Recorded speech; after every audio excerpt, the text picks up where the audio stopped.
Hi ಎಲ್ರಿಗೂ good morning. ಇವತ್ತು ನಾನು ಅವಲಕ್ಕಿ ಮಾಡ್ತಾಯಿದ್ದೀನಿ. 1 ಕಪ್ ಅವಲಕ್ಕಿಗೆ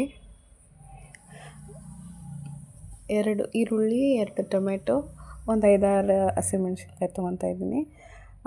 ಈರುಳ್ಳಿನ ಚಿಕ್ಕ ಚಿಕ್ಕದಾಗಿ ಉದ್ದವಾಗಿ ಕಟ್ ಮಾಡ್ಕೋಬೇಕು.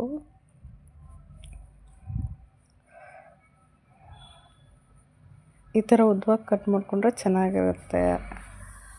ಅಂದರೆ ಜಾಸ್ತಿ ಹಾಕಬೇಕು, ನಾವು 1 ಕಪ್ ಲೋಟಕ್ಕೆ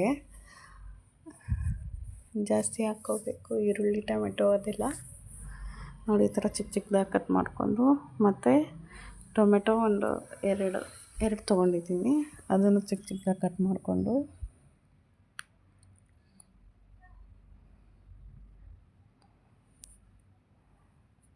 ಹಸಿಮೆಣ್ಸಿನ್ಕಾಯಿ 3-4 ಅಥವಾ ಖಾರ ನಿಮ್ಗೆ ಎಷ್ಟು ಬೇಕೋ ಅಷ್ಟು ನೋಡಿಕೊಂಡು ಹಾಕ್ಕೊಳ್ಳಿ.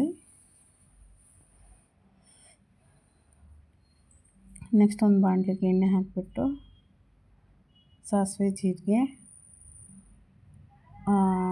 ಕಡಲೆಬೇಳೆ, ಶೇಂಗಾ ಹಾಕ್ಕೊಳ್ಳಿ. ನೆಕ್ಸ್ಟು ನೆನೆಸಿರೋ ಅವಲಕ್ಕಿನ ಹಾಕಿ ಮುಗೀತು. 5 ನಿಮಿಷ